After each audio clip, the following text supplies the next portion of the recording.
Girl, I am coming up on 15 years of entrepreneurship and I am embarking on my greatest adventure yet. I am building a wellness tech company specifically for women entrepreneurs. And get this, I have no clue what I am doing. I don't have really any money and I have no tech experience, but I'm doing it anyway.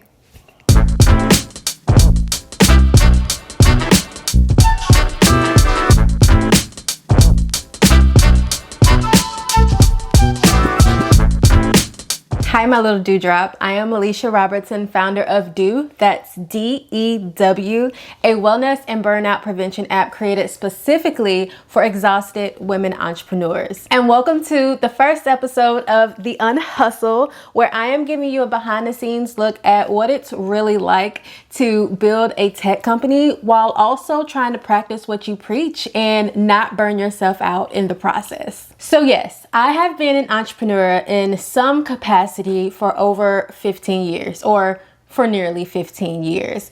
But to say that this journey has been an interesting one would be an understatement. As a girly who was diagnosed in her mid-30s with ADHD, let's just say that my path through entrepreneurship has not been a narrow, straight line. I have done a little bit of everything. I have made and sold jewelry. I have had numerous different blogs. I have taught other people how to start and monetize their blogs. I have created courses, paid memberships. I have created digital products, physical products. I have coached other women entrepreneurs and helped them to start their service-based businesses. Needless to say, I am not new to this. I am true to this. But building a tech company in a space or in an industry that I am not used to or even that familiar with is a whole new story. So even though I'm super used to being able to start and build a brand, building a company that is hopefully going to be bigger than myself one day is completely different from the personal brand that I have spent the past nearly 15 years building. And while yes, some of those businesses were successful, a few of those I'll probably never speak about again, but that doesn't mean that building a business is a foreign concept to me. But how did I go from building a personal brand through all of these years to now wanting to build a tech-focused business in the wellness industry? I am so glad you asked. To get a better understanding of how Dew came to be, we need to take a step back in time. The year was 2020. I was almost a year postpartum, and we were just getting into what we now know to be a global pandemic. So while I was unknowingly battling postpartum depression and also trying to figure out if we were truly at the end of the world, I was still trying to keep up with that same work schedule that I had before I had a kid. So to pause for a second, at this time in my life, I was still coaching other women entrepreneurs and helping them to build their service-based businesses. So the way I was making money was through, I think at the time, one-on-one coaching. Okay, let's get back to the story. I was basically trying to keep up with that same schedule, that same hustle, that same client load that I did before I had a kid, not even recognizing that one, I didn't have the capacity for that, and two, I really was no longer in love with it. See, at that point in my life and in my business, I was really addicted to the hustle culture. And I had spent many of years flowing in and out of burnout because I honestly thought it was the norm.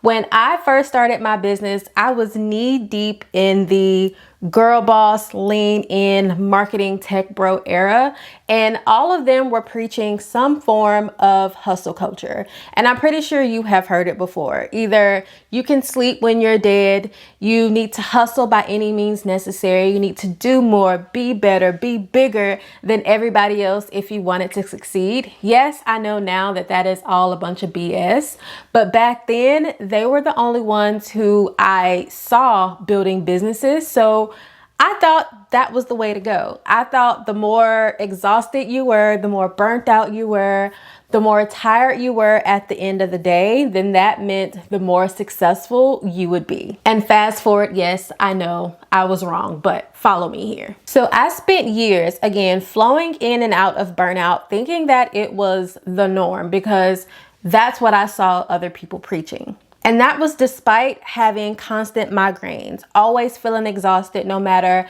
how much sleep I was getting, sacrificing my relationships, and also pretty much my mental health at that time was in the pits. And what would I do? I would just take a day or two off and then get right back to it, despite how much my body and my mind were begging me to slow down. And to be real with you, I should have known back then that it was a bunch of BS, because I wasn't even making a lot of money then. So I don't know what it was in my mind that made me believe that if I kept working harder, but that was the path I was on. I kept thinking, Alisha, if you keep pushing, if you keep going hard, if you keep stressing yourself out, if you take on more, if you do more, if you're better, then at some point you will eventually get the money and the success that you desire. And it wasn't until I had my daughter that I realized that the way I was working really wasn't sustainable. There is something about becoming a new mom that really does change like your overall perspective about life. You now have this perfect little human that you have to cater to 24/7, who needs you, who depends on you, and all you want to do as their mom or as their parent is to give them the best life and best experience as possible. And on top of just wanting to be the best mom that I could be, I was also unknowingly struggling with postpartum depression. There were days where literally the only reason I would get out of bed is because I had a kid to feed. There were days where I would literally just cry and cry and cry, and there would be nothing that happened that would trigger the tears. I would just cry constantly. And I just got to a point where I was fed up with being fed up. And I just knew that that wasn't the type of mom I wanted to be. I wanted to be present. I wanted to be able to give my child my full attention. I wanted her to be able to grow up and see me being healthy and happy and cheerful. And I didn't want to constantly feel like I was drowning. That wasn't the type of mom I wanted to be. It wasn't the type of entrepreneur I wanted to be. And to be real with you, I had been coaching for years at this point, and although it allowed me so many incredible opportunities, it gave me the ability to be able to pay my bills. It introduced me to so many amazing people. I was not in love with it anymore. And I honestly believe that I was hanging on to it at that time because of hustle culture. Again, I had ingrained in my head that the harder I worked, the more I pushed forward, the more I sacrificed, the more I committed to it. If I could just keep going, then it would all make sense and I would finally have space and room to breathe. I truly thought the harder I worked, the more I sacrificed, the more I put into it, I would be successful. But what I realized at that time was that business, that way of thinking, that life was literally sucking the life and the energy and joy away from me.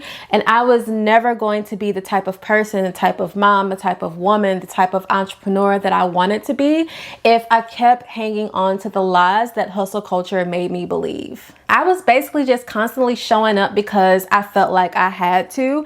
And the entire time I had those thoughts in the back of my head of just keep going, just keep hustling, just keep pushing forward, when I knew good and well that my time as a coach had run its course. That was until one day I decided to just stop. And I remember this day like it was yesterday. I had a few hours to myself, and if you are a parent, you know how glorious those few hours to yourself can be.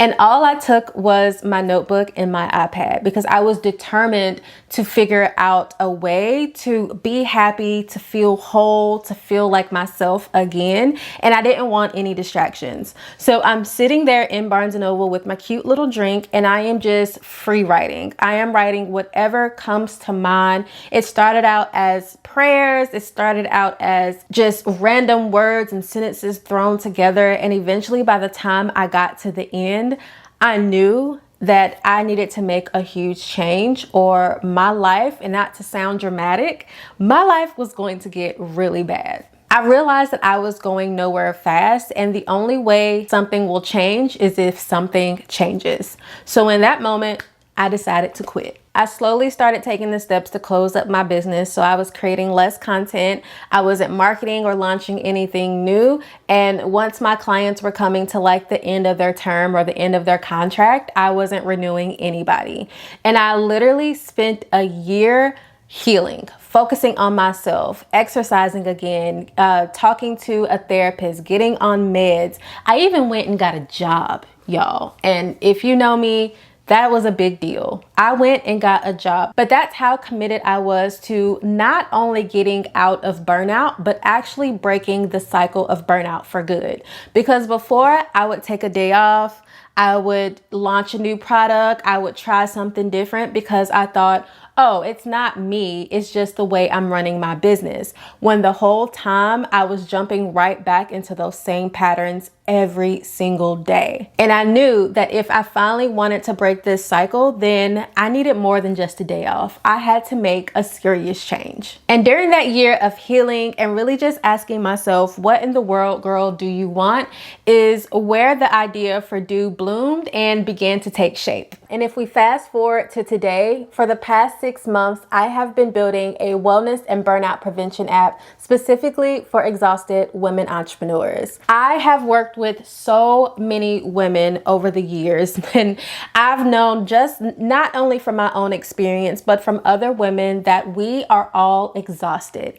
If you are running a business, if you are taking care of your household, if you're the one who is the first to call when someone needs help, then you know that running a business is not your only priority. As women, we are expected to show up, we're expected to give, we're expected to serve, which typically leaves ourselves and taking care of ourselves at the bottom of the totem pole. So my goal with Do is to really build a new generation of selfish women entrepreneurs.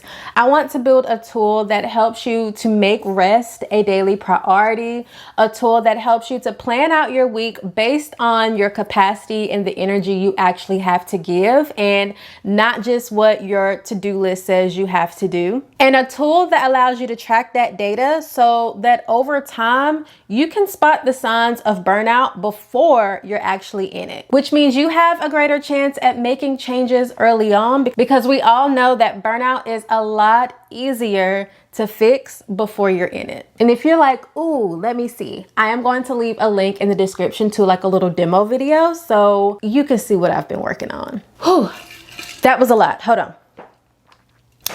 Basically, this series, The UnHustle, is where I am documenting this entire journey. My hope is that this series, you know, for the nosy folks, you at least will hopefully be entertained. But I also hope that you will learn something from what I'm learning and also from the mistakes that I'm making. But honestly, I'm also wanting to document this journey because I kind of feel like building Do is like my last hoorah in entrepreneurship. It has been a long 15 years, my God. And to be real with you, I am tired. I don't know how much more entrepreneuring I have left in me. And I feel like if Do is the last business that I built, I want something to be able to look back on once I've made it. I am building Do very intentionally from any other business that I have built in the past.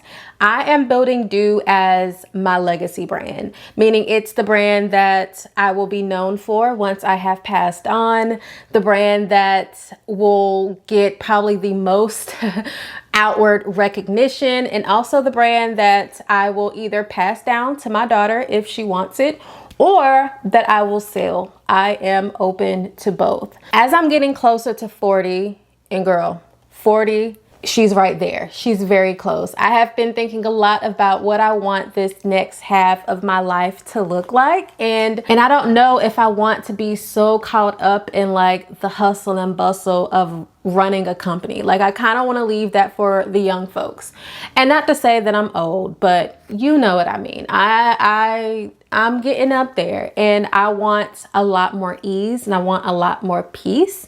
And I know that that's not going to happen overnight. I still have obviously a while to go to build up this company, but that's just a peek into how I am building this business differently from the ones that I have built in the past. So if you haven't already, I don't want you to miss any upcoming episodes of the UnHustle. You can subscribe here on YouTube, and you can also subscribe on Apple Podcasts and Spotify so that you don't have to miss any episodes if, you're driving or out and about. I said that I'm like old and wise now, so I want to at least leave you here with some parting wisdom. If you don't listen to anything else I tell you, if you don't learn anything else from this big journey, a story of mine, I want you to remember that you are allowed to change. You are allowed to change your mind. You are allowed to pivot. You are allowed to go back, start over, try again as many times as you deem necessary. I used to feel so bad and so ashamed about pivoting over, the course of this 15-year journey. But looking back, everything that I have learned from the past 15 years are the only reason I am here today. Had I had given up after my first business, I would probably be in a job that I absolutely hate right now.